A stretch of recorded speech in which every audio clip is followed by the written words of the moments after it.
Welcome to Nasdaq Trade Talks. I'm Jill Malandrino, Global Markets Reporter at Nasdaq. Joining me is Neil Tolaney. He's a general partner at TCV to discuss the current investing environment and themes and sectors to watch in the new normal. Neil, it's great to have you with us. Welcome to Trade Talks. Thank you. Great to be here. Thanks for having me. And Neil, from the point of view of a growth equity investor, how are you looking at the current environment right now? Yeah, so first and foremost, just want to acknowledge that we're in a time where obviously people have suffered, economically, and in terms of their health, we're incredibly sensitive to that of what's going on in the broader environment. I would say as a growth equity investor in technology on the other side of the coin, it's been a pretty inspiring and dynamic time. We've been focused on two main priorities, which I'm sure you can empathize with. One is just to ensure that our portfolio companies are well situated during this time, having our 25-year history of working with such portfolio companies and being on our 10th fund has facilitated the ability to I think, humbly be high impact in that regard.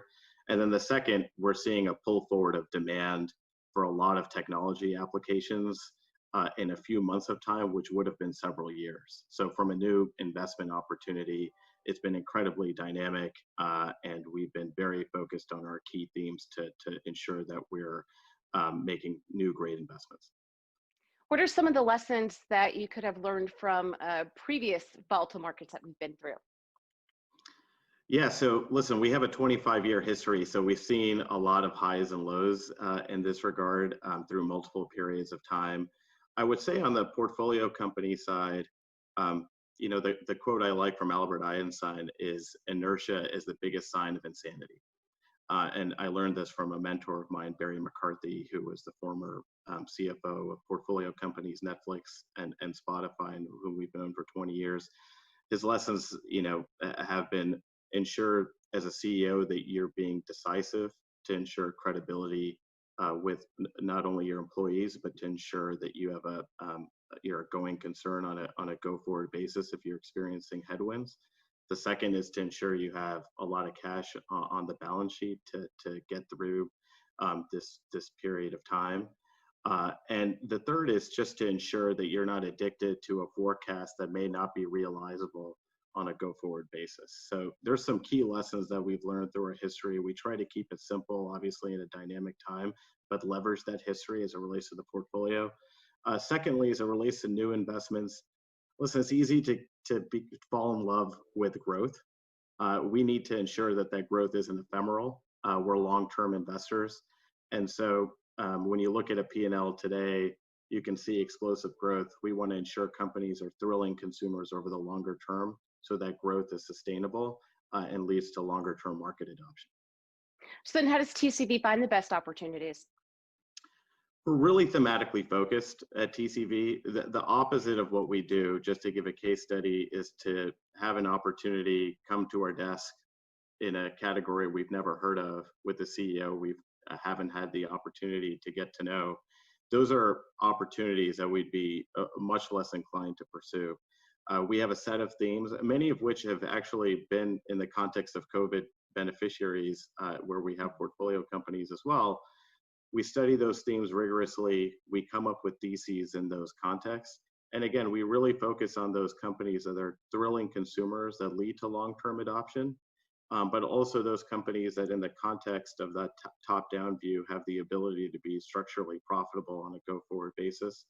Most importantly, we're really focused on management teams during this period. It obviously is always important, but in this context is extremely important.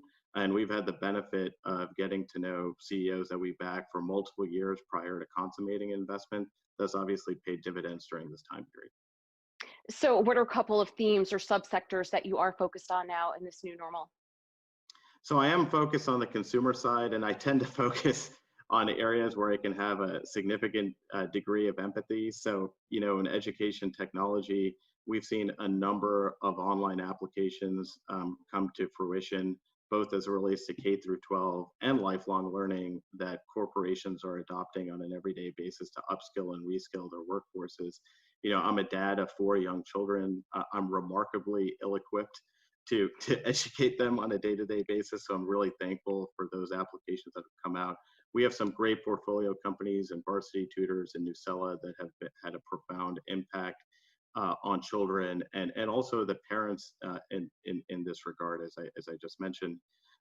We've seen the rise of home, for better or for worse. We're all spending a lot of time at home right now. So digital entertainment adoption has been on the rise. We're obviously investors in Netflix and Spotify and have a big investment in Peloton as well, which relates to wellness, but is a big provider of content in that regard.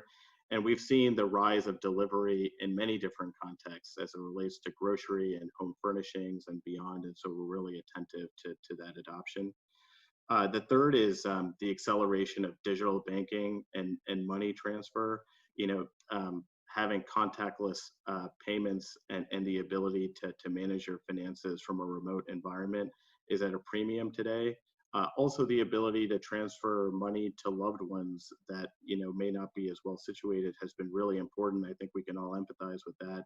We have an investment in a company called World Remit, 100% year-over-year growth in the months of April, May, and June, and just new customers that are seeking these types of solutions during this time. We've also seen SMBs that formulate a big base of the economy today look to adopt a number of online solutions. Certainly makes sense. And we have a company called LegalZoom in our portfolio today that is helping to incorporate those respective small businesses, but is looking to have lifelong relationships with them and help them grow over time. So these are been some primary themes on the consumer side.